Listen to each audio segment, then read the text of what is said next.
Hey guys, this is going to be like a Q&A type of video. Yeah, so I did a video to you guys before, asking you guys what do you want me to talk about. I was really curious. I thought that'd be, a cool thing to do, kind of a Q&A kind of thing. So I've got a list here of some of your questions. And yeah, question number one, are giraffes real? Well, I guess that's because of my video where I talk about gorillas. Yeah, which led to my novel, Horror's Call, where about the existence of, or non-existence rather, the guy's suspicious about if gorillas exist or not, the guy that's working at the zoo in my book. But that was based on my own experience. I've never worked at a zoo, but just, I went down that rabbit hole and looked into it, and that kind of led to that book because I became convinced. And yeah, giraffes, that's a good question. I don't know. I mean, honestly, they look way more suspicious than gorillas do. I don't know, like, why do they even look like, what is it supposed to, what's the science excuse? Like, oh, they're letting their necks are long because of evolution, or some made up shit like that probably. I don't know. I don't know. I need to look into that. I can't say like for sure if they exist or if they don't. I don't know. But that's a really good point, because those things are way more fucking suspicious than gorillas, I guess. If you like just look at it, you're like, what the fuck is that thing? Like, it doesn't make any sense how it looks, but maybe it's a real thing. Like, there's a lot of weird animals and bugs or creatures, like lightning bugs, or I guess most people say fireflies here. So a regional dialect or whatever, I guess, like in Chicago, you call them lightning bugs. But in a lot of the other places in the States, whatever, wherever else they exist, they'll call them fireflies. I don't know if those things are everywhere. Probably not. Like how I think like Florida has, yeah. In Florida, don't they have glowworms? But those aren't in Chicago. It's like the trade-off or something, like how we have lightning bugs or fireflies here. And then in Florida, they have glowworms. It's kind of like how in Pokemon, how like there's like one version, like Pokemon Red, Pokemon Blue, Pokemon Gold, Pokemon Silver, where it's like some of the Pokemon are in this one, some of them are in the others. So it's like you come to Chicago, you get lightning bugs and fireflies. You go to Florida, you get glowworms, I guess. But those are, I'm just using those as an example.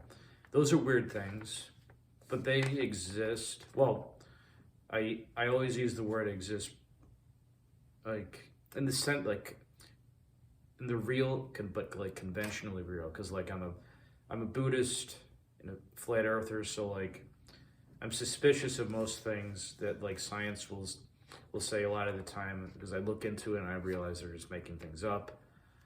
But and like Buddhism teaches that this world is fake, basically. To summarize that, my rationale there. Yeah, but giraffes, I don't know. I really don't know. I get your point though. They seem like suspicious animals in the sense that how would they fake that? Like, or would they? It can't be a person in a costume, but like an animatronic. And you only ever see them at the zoo. They say they're in like Africa, I guess, right? That's where giraffes are supposed to be from. But you can only see them if you go on safaris. And I already explained why that's a bullshit excuse, safaris, because you have to be like a billionaire, like adventurer to be able to do that. And who knows if they're just an actor or not. And they're just making things up and they're part of the Illuminati or whatever. So yeah, I don't know. I thanks for bringing that to my attention, though. I should look into that. It seems almost like obvious now that you're pointing it out that they seem weird. I don't know, but I'm gonna look into it. Thanks for mentioning that. That is very curious. Oh, next question. Yeah, dead internet theory. Yeah, that's also known as empty internet theory. Yeah, that exists. That's real, rather. Yeah, totally. Yeah, you look into that, you'll notice like there's barely any comments on the internet compared to like what they say. If you go to the last page of the search results for anything you search, it'll only be like page 10 or 50 or 70, 100, when it should be like millions or billions if there's as many people on the earth as they say. So yeah, and there's a term for that. I think it's called Potemkin Village, where it's like building a fake town. And I've heard that argument about North Korea also, if it's like that.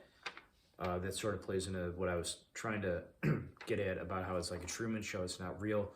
That could be part of that for North Korea, but dead internet theory, yeah, it's like that, where it's like they create this illusion. So a Potemkin village is like, if a king is worried that his kingdom is going to get invaded, excuse me, he builds a fake town, and there's like a lot of houses or whatever, but nobody's in them, they're empty. But it's to create this illusion that there's like a higher presence, a higher population in the city or kingdom, town, whatever, than there really is. So it's a ruse. It's like a warfare, like deception for warfare, and that could be implemented like in this sense for like dead internet theory. Like there's not as many people on the earth as they say, and you can prove that if you look into that. That's just like these websites, search engines, they're just making things up.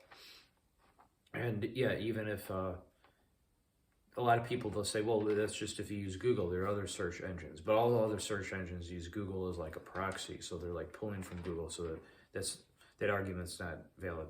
It's not true. They could easily disprove that. So yeah, I've never heard an explanation for against dead internet theory. It's too convincing. It's one of the most convincing conspiracies, honestly, out there. Monsters. Yeah, so do I believe in monsters? Yeah, I mentioned that before, how, yeah, monsters are basically real. Yeah, you look into that shit, basically, yeah, it all checks out. Like, so Bigfoot, yeah, people have been seeing Bigfoot for forever. Same with the Mothman. And I should mention, I talk about this in one of my books specifically. And Ouroboros is the title of one of my books. Yeah, look that one up if you're interested in my take on that kind of thing. And that got me thinking, how can I work this into a book? That's how some of my ideas, I'll base them on, like, I'll think like, how can I base certain urban legends or conspiracies into books? And that one most relates, so Ouroboros in that sense. Yeah, so check that out if you're interested in my work. Yeah, but yeah, Bigfoot, the Mothman, yeah, like a lot of those things, like leprechauns honestly are real. Like, I don't know if you would call those monsters, but I'm just using that as an example of like something people think are fictional, like fictitious or legendary, whatever thing that doesn't exist. Well, no, it does. They basically, most of them do. So look at it this way, like leprechauns, they're like mischievous and everything, and they'll promise you the pot of gold if you catch them, or let them go after you catch them, but then they'll disappear or run away, and they'll trick you, and they could even be dangerous.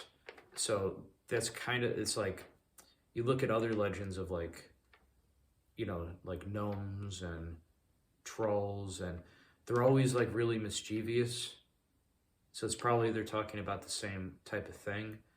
And I have a feeling that those are probably, you know, the machine elves I was talking about. So like when people smoke DMT, that's probably where the whole idea of this like mischievous elf character, this jester character, clown, whatever, like that's where that comes from. Like it's based on that. It's from these things people see in DMT. And I don't know if I'm not saying they're all bad. I'm also not saying they're all good. I think that maybe it's a mix of both, or that doesn't even apply. It's like asking an animal, are you good or bad? It's like, well, it's an animal. It's kind of a silly question. And these are just these like higher interdimensional things, beings. And our concepts of good and evil, I don't know if they even apply.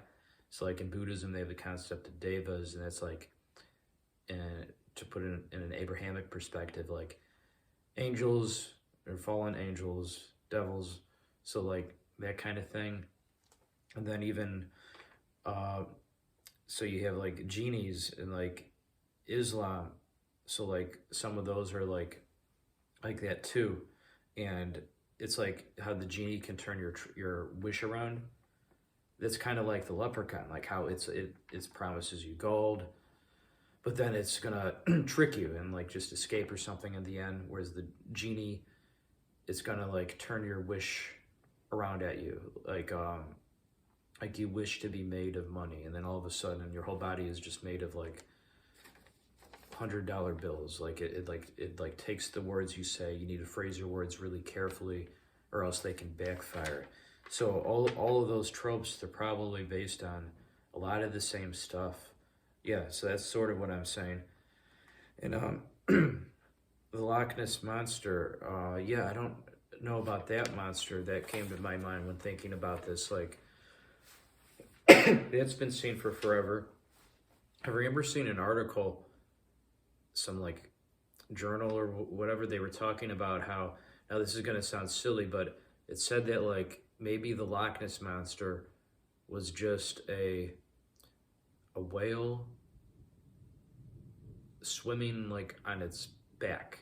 So like it's mostly underwater, and there's a male whale, and again, this is going to sound silly, but it's like dick was popping up, and that was, someone took a picture of that and thought, oh, was that that monster or whatever, that's the Loch Ness monster. And it was really just this whale that they took a picture of. It had this funny angle, and I saw like a side-by-side comparison of what that would look like compared to the whale anatomy versus a Loch Ness monster. And yeah, it does, I guess, resemble that.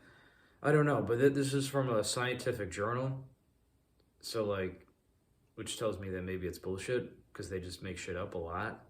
So maybe they're saying that so we don't believe in the Loch Ness monster. Like, yeah, and now that I'm thinking, this isn't this specific topic, Loch Ness monster. That's not one I guess I've thought too much about, but yeah, maybe they're just lying about it being a whale's dick.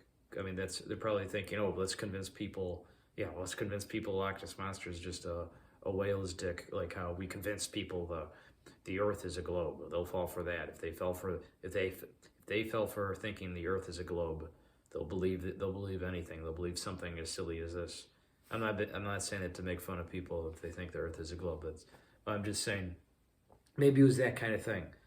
Like it's like, oh, we think we can trick people with anything, and they're doing it like just like as a joke almost, like a lot of the time. Well, it's for like control and like nefarious, like evil purposes that they're trying to lie and deceive. But maybe it's like how a criminal returns to the scene of a crime. It's like they can get like cocky and think like, oh yeah, I'm gonna get away with it. I might as well, like, it's kind of like a rubbing it in your face kind of thing. They get this high off of like knowing what they're doing and rubbing it in our faces. So it could be that kind of thing. I guess I'm kind of inclined to think that now that I'm hearing myself talk about that. Like that sounds legit. Like I don't see any holes in the logic. Not initially. I don't. But the Loch Ness monster, I guess it's not one monster. Like I haven't looked in that monster a lot specifically. Like I went down a whole Bigfoot rabbit hole and Mothman rabbit hole, like about a year ago, and that convinced me about those. So the Loch Ness monster, yeah, that might be legit too. Probably, I guess, the more I'm thinking about it, because if the best argument against it is that it's the dick of a whale, and that's based on like the scientific journal that tells me that they're probably just lying and trying to fool us. Let's see. There's another conspiracy thing on here. What do I think about reconnecting to like your origins? So like, I think the person that asked that meant it in like finding out like who you really are. Like I've heard people talk about like the higher self. I don't know if I believe in in that sense, it's fine if some people do, like in the higher self or this higher power. Like, well, I believe in like, I guess I believe in that as it's defined in Buddhism. Like I believe in nirvana, and they talk about, and there's like reincarnation. And so, well, first off, nirvana is like, it's just like indescribable. It's, you know, it's beyond words. So you can't really, well, that's the point. It's like the same with Taoism when they say the Tao that can be named is not the eternal Tao. It's like that with nirvana too. It's, you can't really fully describe it. You can't describe it in human terms. So it's that kind of thing. So I believe in, like, I guess what most people would say, a higher power or higher, something higher, greater than myself. Well, yeah, like I don't believe in, I think this is all an illusion, illusory. So like, yeah, I believe this isn't even real, and that there's something beyond, and that this isn't even going on at all. It's funny, I've heard people say, oh, Buddhism is like atheist, or Buddhism is an atheist religion. That's like the opposite of the truth. Like atheism, and I'm not saying it to make fun of whatever people with different beliefs or if they don't believe, but like, so atheism, well, says that there's nothing after this life, that there's, or, you know, like you're just dead and that's it, and there's nothing after here. Buddhism says there's nothing now. This is nothing. The world never happened. The universe, or whatever you want to call it, the world, reality, never happened. This isn't going on. I know it sounds like, well, what do you mean by that when you first hear about that? A lot of people don't understand it at first, but yeah, so that's like the opposite of atheism. Buddhism teaches there's nothing now and something beyond this, because this isn't even going on, period. Whereas atheism says that only this is real and that nothing is after. So Buddhism is the opposite of atheism, if anything. Yeah, a lot of people don't understand that. Anyway, and yeah, relating to that, yeah, finding out about your origin. I mean, I guess that makes me think of like, well, like, so like they'll find like the lamas and like Tibetan Buddhism and like so that they can clearly do that. They can figure out where they're going to reincarnate. And so yeah, you can definitely figure out who you were in your past lives. So that's definitely possible to do. So I don't know if that's the sense that this question was, that this fan meant exactly. I'm just trying to answer that as best as I can, because there's a few different things I could think of, like for a higher presence or whatever, or did they mean like who you are, like in the sense of like who you were in your past lives? Yeah, I mean, I've got an open mind, and yeah, I think yeah, you could find out about who you were in previous lives, certainly. I mean, they clearly do with the llamas. And let's see, next question here.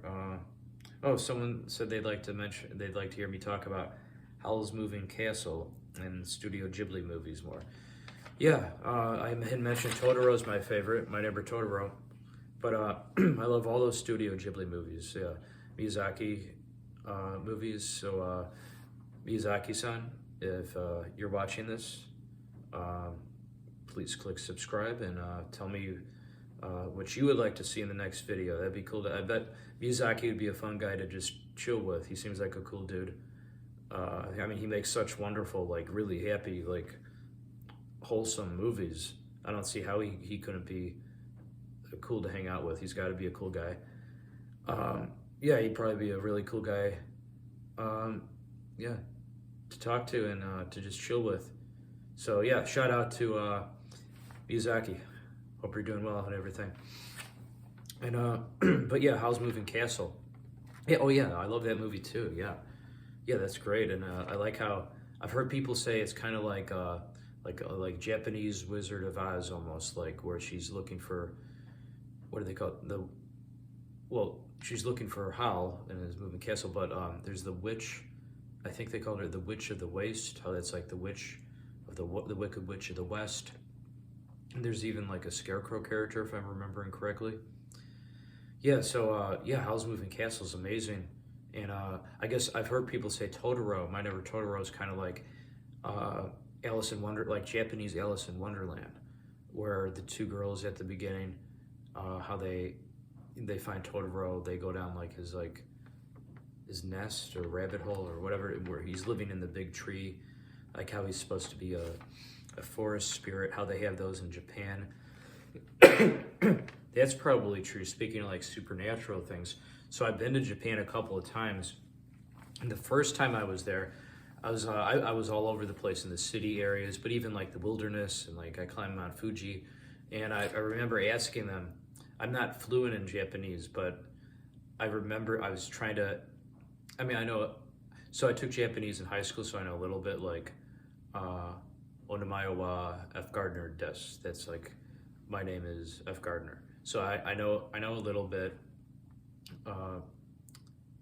So you introduce yourself, you say what your name is, like, Watashi Onamayo wa Frank Gardner des, or Arigato gozaimasu, the basic stuff. But I remember one time trying to communicate to them about Totoro. I was trying to figure out, we were in the wilderness, and I know they believe in, so like in Japan, a lot of the time people are both Buddhist and Shinto. They're not necessarily like incompatible. It's like Shinto's for like this life, and Buddhism is like the afterlife, kind of like that. And like they've got the kamis helping them out. Like that's where kami in like Dragon Ball Z that comes from. So like this the influence, Shinto influence is Buddhist influence, Dragon Ball Z too, of course.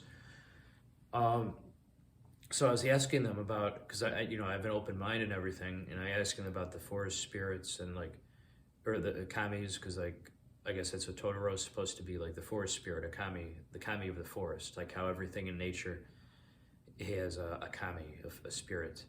And I remember asking them about that, and if he's like could be real.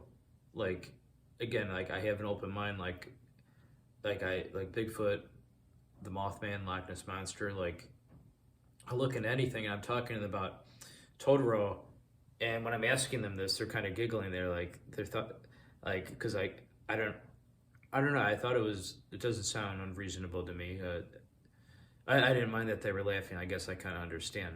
I'm asking them like, I don't know. Somebody would think like you're asking if a certain cartoon character is real, but Totoro's based on like a forest spirit. So Totoro basically all the whatever spirits and stuff, it's basically all real. So like, yeah, Totoro, I guess this is gonna sound crazy to people, but I don't care. Totoro, yeah, is probably real. He's not gonna look exactly like how he does in the Miyazaki movie, obviously, or at least probably not. Maybe he does, I don't know. But yeah, he's this forest spirit. So if forest spirits are real, and there are forest spirits in Japanese forest, then it's like, well, one of them was clearly based on Totoro. That was the inspiration. So, yeah, and then after that, I ended up watching Totoro in Japan on a VHS tape, VHS player. They brought it to me. They were saying, "Oh, F Gardner, Sama, we brought you." This was before I was known as F Gardner. They would said Frank Sama. The F stands for Frank. But anyway, so they go to me. They're saying, F Gardner Sama, we've got Totoro, like you were asking about, and they were, and I was so fucking happy because I love that movie so much, and I thought this is like the best thing I could do in Japan right now. I've been all over downtown Tokyo and like Shibuya and like climbed Mount Fuji twice. I thought, now I get to watch Totoro on a VHS tape in Japan, and it didn't even have. So I watched it in Japanese without any subtitles, but that's okay because that movie's so good you don't need subtitles, and I've seen it so many times before. It's fine, and yeah, it was amazing. That was like one of the best Japanese experiences I think people like is me, someone from Chicago, who grew up loving like Totoro and his appreciation for the Japanese, going to Japan and watching that like in their country, it was like kind of like a religious thing. It was like, I don't know, like fulfilling, you know what I mean? That sort of thing. It was cool. Um, and oh, Grave of the Fireflies. That's another Ghibli movie. Did Miyazaki do that, or was that just? I think that was, yeah, that was Studio Ghibli. I don't think it was Miyazaki specifically, unless I'm mistaken. Uh, it's been a long time since I've seen Grave of the Fireflies, but yeah, that's a great movie. Yeah, that's a very different Studio Ghibli movie. It's about the fire bombings in Tokyo. So that's yeah, very like powerful, like uh, sad and moving film, but it's a great film or anime film. Um, yeah, everybody should see that one. And, yeah, I mean, I love all those. Uh, Spirited Away, that one too. Yeah, so yeah, Howl's Moving Castle, Spirited Away, My Neighbor Totoro. Oh, The Wind Rises. Yeah, that was that like 5 years ago or so? That was great. And let's see. Oh, The Secret World of Arrietty. That was really good. I don't hear people talk about that one quite as much. I saw that when that came out. It was like, I think it was like a midnight showing or something. I'm just walking by the movie theater by me, and I look at what's playing, and I say, oh, they've got the new Studio Ghibli movie. I think I'll see that.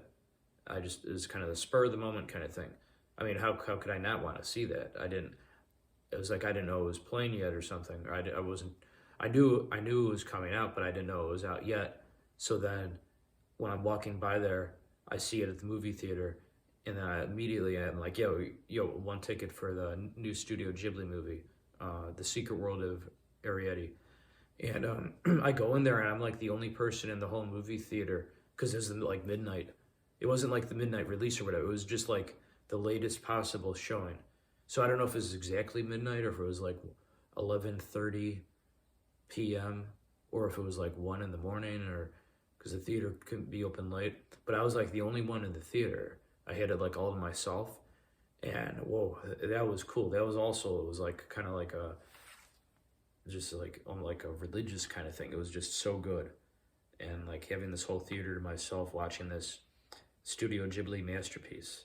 So yeah, if you've somehow never seen like Miyazaki movies, Studio Ghibli movies, like just do that right now or after this video or whatever. It's better than anything else. Like if you have school, skip school to watch those movies. If you have work later today or tomorrow and you've never seen this, blow off work. F Gardner will vouch for you. You've got my approval. It's better than basically anything else. Not that you don't have anything. I don't mean that like you don't have anything better to do, but that's how good those movies are. It's like, if I knew how good those movies were and I had never seen them, I would call off tomorrow, like writing, working on a manuscript. I would think, okay, hold the phone. These movies, it's supposed to be off the fucking hook. I'm gonna watch it. I don't care what else I got to do. This is now the priority. So I'm not exaggerating. That's how good those movies are. The anime movies, Studio Ghibli, Miyazaki. Yeah, so again, shout out to Miyazaki-san. Yeah, you're the best. Keep it up.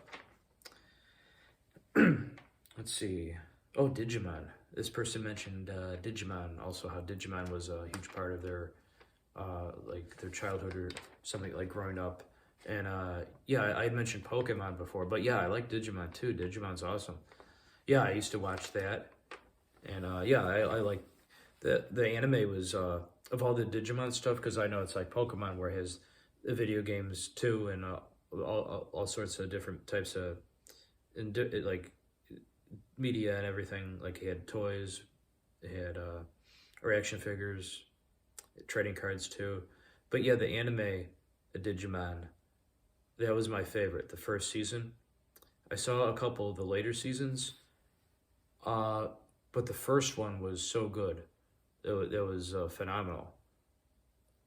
So yeah, if you've never seen Digimon either, look up the very first season of Digimon. I think it was the first season. It's when they're the Digidestined. That's what they were called. And all the kids, let me think. Tai, that was the name of the main character, right? And Agumon, was that the monster, his Digimon? And then I remember I liked Edamon, the character that he was like an Elvis impersonator, but he had a monkey costume on, and well, I guess of course he did, because as I explained, the conspiracy about that, but how they don't exist. But at the time I didn't know that. At the time I thought monkeys and gorillas were real. But yeah, Edamon, he was an interesting villain, like how he was like an evil Elvis impersonator, and he had this like monkey costume on and sunglasses. It was really bizarre. He was like a really unique like villain, and that was like the beginning part, and then I'm trying to remember how it ended. It's been so long since I watched. I gotta rewatch it. But yeah, I remember the very first season of Digimon was yeah, that was just fucking awesome, and I loved it. Let's see. Next question. Did I go to college? Yeah, I'm a college graduate. I went to like an art college downtown, downtown Chicago. So, and I had a lot of writing classes there. I got used to, not just one type of writing. Like some types were like you had to keep a dream journal, and I guess, like I said, I they must have stuck with me. Where how a lot of my books, I'll base them on nightmares I'll have, and maybe that's part of why. Maybe that's something I remembered back in college, and it kind of stuck with me. So yeah, I'll do that. And but it wasn't just that. We had classes where you had a dream journal, and we had to write down what we had dreamt. And I had another class. It was like once a week we had to write a short story, or something like that, or just whatever, as long as we could, not like a full novel, but yeah, that was cool. And I remember the teacher liked this one story, this story so much I did that, yeah, this is weird. The next semester, other students were telling me, they're saying, "Oh, hey, you're F Gardner," or "I am taking this writing class, and they're using one of your stories as an example for what a great story should look like." And I had no idea. And I was flattered that the teacher, she used that, like, was saying, "Oh, this is a paper by a student last semester, and this is like one of the best stories I've ever read." And she wanted everyone to study it, and using a paper that I did for class to use as an example of, now this is what a well-written story should look like. And when I heard that blew my mind, and it is, I mean, I thought it was good, but like I was really flattered that my writing was being used in the college courses while I was still in college. Like, so yeah, that was really flattering to hear. Especially on that note, it's flattering when I hear people say now, like they'll hear someone talk about Call of the Crocodile by their professor or whatever. Like that's flattering too. And yeah, so but yeah, I had different types of writing classes back then, and it helped, I guess. But I'm not saying it's not important, or like I'm not saying like, oh, they're totally okay, I think they're unneeded in the sense that the best way, and I sort of elaborated on this before, but the best way to write a book is just to do it. It's like, so you know the Quentin Tarantino quote, people kind of joke about it, but it's when he says, I didn't go to film school. I went to films. Well, it's like that type. It sounds kind of silly, but I understand what he means. He's saying you need to take the initiative. You don't actually need classes. Classes can still help. Like I'm explaining, like I had classes in college, but the most important thing is to do it.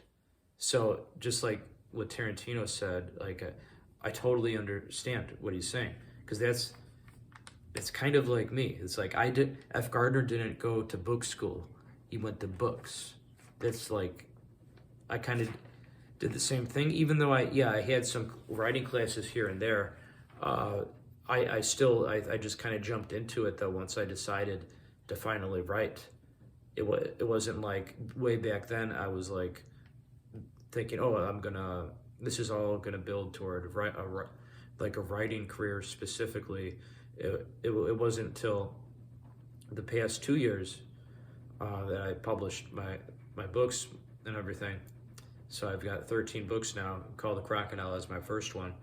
So it wasn't until I finally took the initiative that I really decided that, oh, this is what I want to do. I'm going to do this, and the most important thing is taking the initiative and doing it.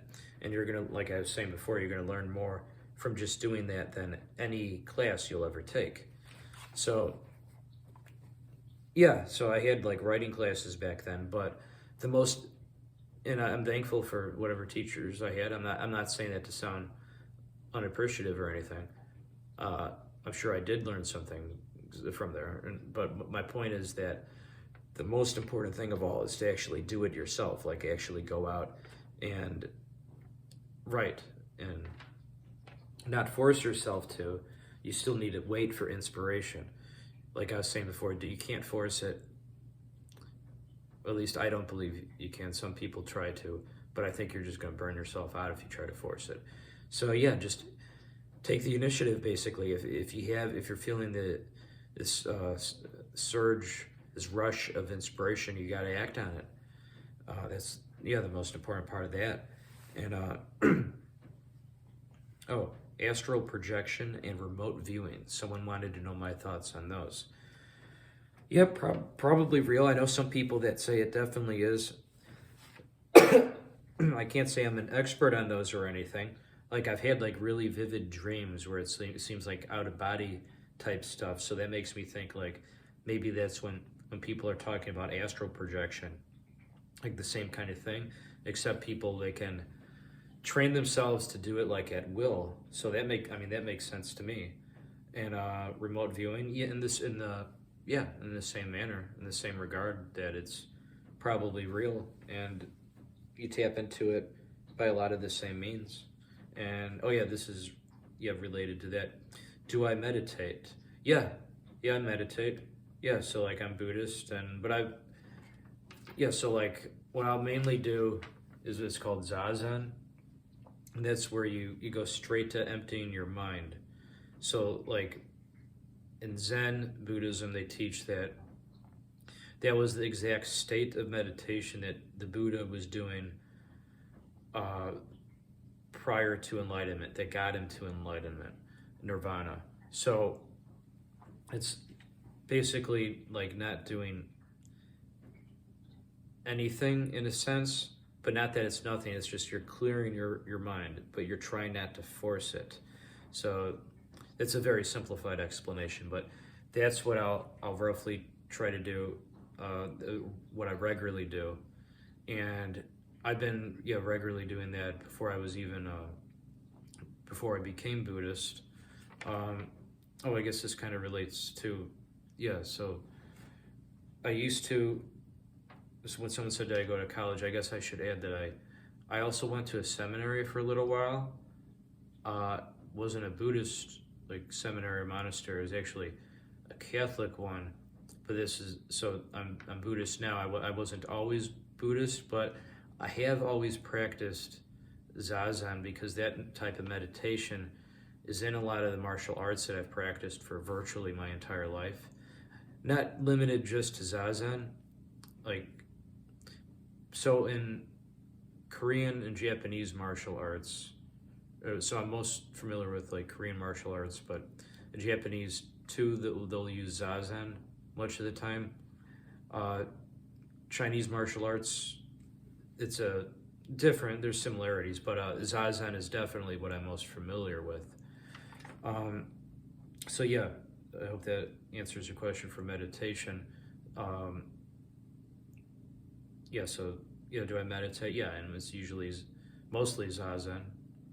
Uh, so that's even prior to me becoming Buddhist, I did that type of meditation, and yeah, I guess I'm doing definitely I do it more ever. I've been doing it more ever since I became Buddhist, but it's something that I always understood is yeah, it works, it's real, and let's see. Someone said, "What advice could I give them?" I guess sort of the same advice I was giving, but I think in the sense they were asking is like what they can do to for direction, like yeah, do what you're like passionate about. I mean, you probably hear that a lot of the time, but it's because it's true. Like that's how I became F Gardner. I'm doing what I'm passionate about and everything, and now I'm this like this famous novelist and everything, and so yeah, it's awesome, and I'm really thankful for yeah everything. I just think wow, this is awesome. Like yeah, I'm this like really cool famous novelist now, and so yeah, I mean, if I could do it, you could do it too. So yeah, wish you the best. Um, oh, someone wanted to know what I think of Ava and Lane. Yeah, so Neon Genesis Evangelion and Serial Experiments Lane. Yeah, those are both some of my favorite animes. And uh, Evangelion, yeah, I talked about Dragon Ball GT before, how I rewatched that and it grew on me. Like Evangelion is one of those things where it grows on you too. You like it more and more. I've seen that several times now, and it's like every time I watch it, I love it even more. It's become one of my favorites now. And yeah, so yeah, I've seen yeah the end of Evangelion and all the new movies they did. Yeah, I love them all. They're all great, and I really like the ending especially because I like when things have like really weird, like far out endings. So both the series and the end of Evangelion, I thought that was cool how it's like they gave a different version of how it ends. The show ends in that movie. It was like a movie version of what the final 2 episodes or so, but like a rewrite or whatever. Like it was like where they show. I don't want to spoil what happens because it's so like profound and crazy. Um, but yeah, it's definitely yeah. If you've never seen Evangelion, look that up, and don't stop watching until you get to the end of it, because that's the whole point of watching Evangelion. Is like just how. I mean, it's good. Like the early on too and everything, but like the ending is like it's just so awesome. You got to see it through to the end. So don't just stop watching like 10 episodes in. You'll know exactly what I mean when you get to it, and realize oh that's what F Gardner was talking about. Yeah, and Lane. Yeah, I've seen Lane a few times, and it's one of those. It's kind of like Paranoia Agent, where it's like I need to watch it a couple of times to pick up on things I missed. And yeah, I don't want to spoil that one either because that's so good and deep and everything. But yeah, Lane. I love Lane. I love Lane for like I guess sort of the same reasons I love Paranoia Agent. That it's just this really surreal, trippy kind of anime, and it's rewatchable. Like how you pick up on things more often, or the more you watch it. And yeah, so Evangelion and Lane, check those out. Those are people talk about those a lot. Uh, they're not overrated. They deserve the status, the attention that they get. They really are that good. There's some of the best animes ever made. Oh, okay. Last clip, last one. Let's see. Yeah, last question here is how about music? What type of music do I like? Off the top of my head, the Phantom of the Opera. That's my favorite. Yeah, F Gardner's a big fan of show tunes. That surprises a lot of people for some reason. I don't know why, but I've always liked musicals, and yeah, I love Andrew Lloyd Webber. I listen to Phantom of the Opera all the time. Everything he's done. Cats, Jesus Christ Superstar. I saw Love Never Dies. That's not a lot of people know about that. The Love Never, yeah. So that's the sequel to the Phantom of the Opera. When I first heard the Phantom of the Opera was getting a sequel, I was like, well, what the fuck? How could you even make a sequel to that? It sounded just so complete, and it never even occurred to me that it could have a sequel. And excuse me. So then I saw it. It came to Chicago, and I'm really lucky that I got to see it because like I'm aware that production, that show, like I think it premiered in like London because Andrew Lloyd Webber lives there, and then I think it went to Australia, and then it came here. But I think it like, from what I heard, it like it didn't, it wasn't doing as well as the Phantom of the Opera, and the Phantom of the Opera has been like touring like ever since it started. So like it didn't make its way all to Broadway. It didn't get all the way to Broadway for Love Never Dies, which is weird to think about because that's the sequel to the Phantom of the Opera, and it didn't make it to Broadway.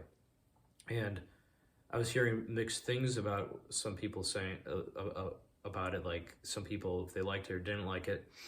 But I saw it. It blew my mind. I thought it was amazing.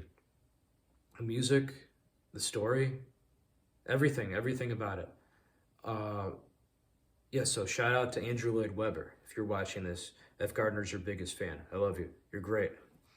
But yeah, Love Never Dies is, I don't know what people were talking, people that said they didn't like Love Never Dies. I don't know what to say. I guess everybody has their own opinions. Things like art is subjective, but that blew me away. I love that just as much as like Phantom of the Opera, I guess. Like, yeah, so I love everything Andrew Lloyd Webber has done. Yeah, Phantom of the Opera, I've listened to that. I couldn't even tell you how many. F. Gardner listens to the Phantom of the Opera every week. A lot of the time while I write, I think that's part of how I get the inspiration, is that it's so good. I listen to music, and it's so good, and it's like I get, maybe that's part of what gives me this rush of inspiration to write. Part of the reason is just Andrew Lloyd Webber's amazing music that I'm always listening to. Like you hear people say like, if a woman is pregnant, that like they should play music because the baby can like listen to it and like and think like, whoa, these are some cool tunes. I like this, and they could listen to the music even though they're a baby and they're not born yet. And I think the same thing with like plants. If you're in like a greenhouse or whatever, and there's like a ton of plants, and if you turn music on, the plants can still somehow enjoy it. That like plants, I guess they have more sentience than like we understand. Like science says like, oh, plants aren't alive or whatever, but science is always just making shit up. So who knows? Maybe they could even think. I don't know. Like I mean, look at a Venus flytrap, for example. Like it has a mouth and everything. Why wouldn't it be able to think? They say, oh well, it doesn't have a brain. Well, I don't know. It's different with different creatures. Like, what is it like? A lot of bugs and like, I think like lobsters, or maybe it's crabs. I think it's lobsters. It's like they don't have brains, but they have a complex nervous system or something, and that it's like a brain, or it acts as one for them, so that they could still think even though they don't have a brain, or at least think in terms of like instinct and everything or whatever. So maybe it's like that with plants, that they can think but just very differently, and just like thinking, oh, this creature can't think because it, or plant or whatever, this tree can't think because it doesn't have a brain. I mean, that's just assuming everything has a brain, like, or that you need a brain to think.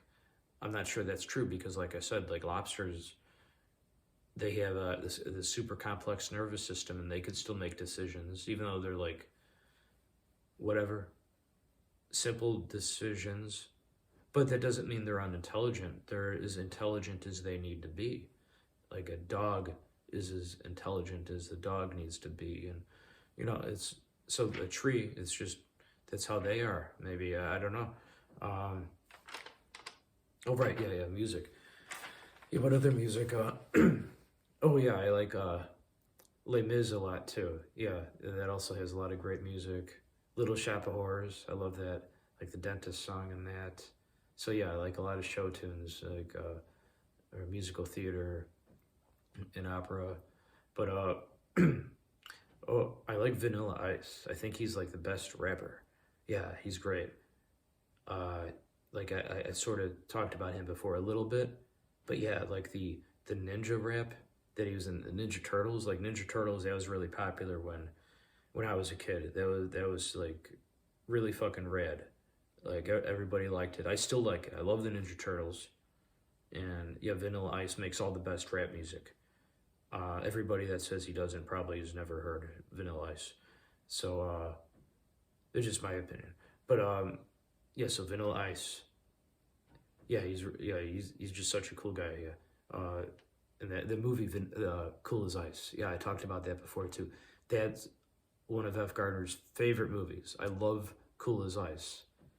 That movie is the fucking bomb.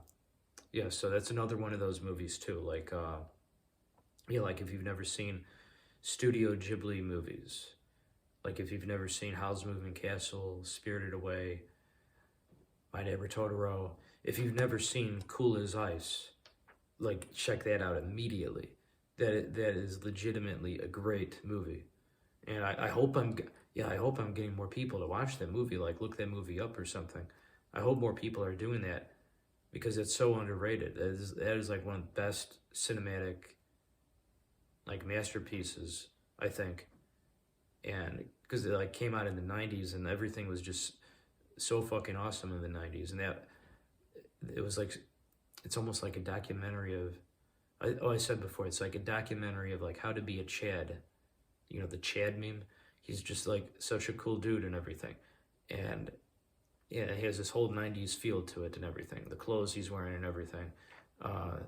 Yeah, so definitely check that out. And yeah, but yeah, Vanilla Ice's music, yeah, he's great. He did like a new version of the ninja rap. I remember hearing, trying to remember when it was, at least 5 years ago. He did like, someone told me, they're like, yo, F Gardner, you hear Vanilla Ice has a new ninja rap. And I checked it out. I couldn't believe it. I'm like, well, he did another one? And I looked it up on YouTube, and yeah, it was really cool. So his music, and Jimmy Buffett's pretty cool, like Margaritaville, Cheeseburger in Paradise. Yeah, Jimmy Buffett. Yeah. Oh, the Poke Rap. I mentioned that before, how much I love Pokemon. Yeah, so F. Gardner's favorite music. Yeah, so let me think. Phantom of the Opera. Well, basically everything by Andrew Lloyd Webber and a lot of show tunes. So yeah, the Phantom of the Opera, Vanilla Ice, Jimmy Buffett, and the Poke Rap. Yeah, just off the top of my head, those are probably my favorite music. Oh, I love a lot. Sometimes I'll just watch like anime intros. I'll look up. I'll think, oh, I want to watch. I want to or like watch the intros to Naruto right now because it's so good and the music is so cool. So sometimes I'll do that, or Dragon Ball Z, stuff like that too. And sometimes, a lot of the time while I'm writing, oh, I should have mentioned this before because I do this a lot. So, how I mentioned I listen to the Phantom of the Opera when I'm writing sometimes. Or, well, sometimes, more than sometimes, I do this a lot. I'll listen to, I'll look up the Dragon Ball Z soundtrack from the 90s. And I'll listen to both versions. How Dragon Ball Z had the Japanese original soundtrack, and then it had the American soundtrack Bruce Faulkner, I believe that's his name, the composer. Yeah, he's great. So shout out to him, Bruce Faulkner. You're awesome. So yeah, I'll listen to that while I'm writing to kind of get me in the zone and everything. To get the rush of inspiration coming back at me, if I'm thinking. So like, okay, if I want to write, a lot of the time I'll have a cigarette, or have a cup of coffee and a cigarette, and then they just kind of get me in the zone. And then sometimes I'll sit down at my desk, and I'll play either a Phantom of the Opera or a Dragon Ball Z soundtrack from the 90s, whether it's the Japanese one or the American soundtrack. Or I don't know if did they use that in the other countries too, like did they use that in Europe, the US one? I'm not sure. If you know the answer to that, let me know down below. I'm curious now, because I know they had a few different soundtracks, but I'm most familiar with the one I grew up with, which has like 90s rock and stuff, which is really rad. Yeah, from the 90s and Dragon Ball Z. And then I'll still listen to it. I like the Japanese one too, the Japanese soundtrack. So I'll sit down at my computer. I'll have a coffee and cigarette. Then I'll sit down at my desk. I press play and play Dragon Ball soundtrack. Sometimes Dragon Ball, sometimes Dragon Ball Z. Just Dragon Ball in general. I love the music. And then Naruto music too. Yeah, Naruto's awesome. Yeah, so yeah, that gets me in the mood to write. That's definitely one of the best things you should do if you're a writer, is start listening to anime music, because the anime music is really fucking good. And yeah, like anybody that says it's not, well, I don't like to say people are wrong, but I'm pretty sure this is something they're wrong about if they say they don't like anime music, though, because it's really good. Yeah, I really like Dragon Ball and Naruto music. It's just so fucking rad. Yeah, so Dragon Ball music, Naruto music, Vanilla Ice. Oh, Pokemon music. Yeah, Pokemon music, and then show tunes like The Phantom of the Opera, Les Mis, Little Shop of Horrors, Sweeney Todd. Even the older stuff like South Pacific. That's great. Yeah, that's probably my favorite music, just to list some of my favorites. Yeah, that about sums it up. F Gardner's first Q&A. Hope you guys enjoyed that. I enjoyed doing it. Okay, catch you guys later. Peace.